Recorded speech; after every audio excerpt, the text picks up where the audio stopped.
కోసం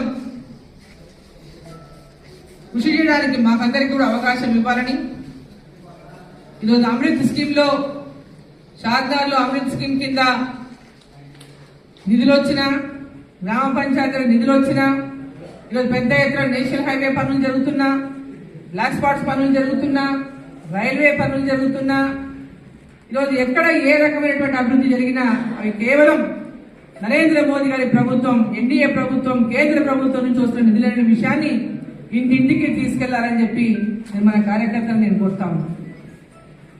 ఈరోజు పేదలకు ఫ్రీ బియ్యమే కావచ్చు, ముద్రా లోన్లు పెద్ద ఎత్తున చిన్న చిన్న వ్యాపారాలు చేసుకున్న వాళ్ళకందరికీ చిరు వ్యాపారస్తులందరూ పెద్ద ఎత్తున ముద్రా లోన్ల కింద కేంద్ర ప్రభుత్వం ద్వారా పెద్ద ఎత్తున ముద్రా లోన్ల కింద వాళ్ళకందరికీ పెద్ద ఎత్తున లోన్లు వచ్చినాయి. తక్కువ వడ్డీలకు మహిళా సంఘాలే కాదు చిరు వ్యాపారులకు వాళ్ళ బిజినెస్ ఎక్స్పాన్షన్ కూడా పెద్ద ఎత్తున బ్యాంకుల ద్వారా రుణాలు ఇచ్చింది కేంద్ర ప్రభుత్వం ముద్రా లోన్ల కింద. సో అనేక రకాలుగా ఈరోజు కేంద్ర ప్రభుత్వం ద్వారా ఈ ప్రాంతం తెలంగాణ ప్రాంతంలో భారతీయ జనతా పార్టీ అధికారంలో లేకున్నా కూడా పెద్ద ఎత్తున నిధులు ఇచ్చి రాష్ట్ర ప్రభుత్వానికి అన్ని పథకాలను కేంద్ర ప్రభుత్వం పథకాలను అన్నింటిలో కూడా ఇవాళ అభివృద్ధి లక్ష్యంగా మరి నరేంద్ర మోదీ గారు కేంద్ర ప్రభుత్వం పనిచేసినటువంటి తీరును మరి ప్రజలందరూ కూడా గ్రహించాలని షార్దార్ ప్రజలందరూ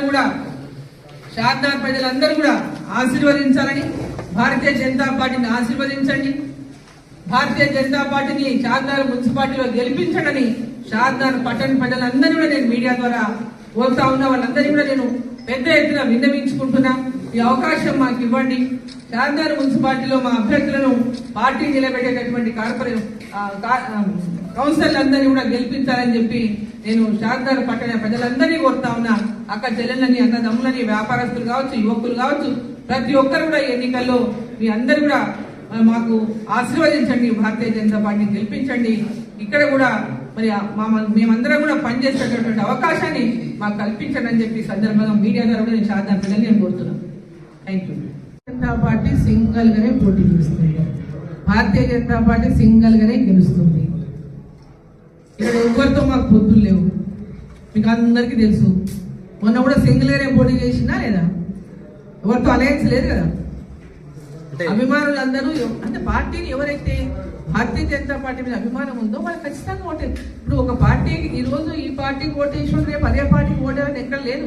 వాళ్ళకి మా పార్టీకి కంప్లీట్ గా జీవితాన్ని రాసేయలేదు. వాళ్ళు మేము ఇదే పార్టీకి ఓటేస్తే బతుకున్నంత కాలం అని.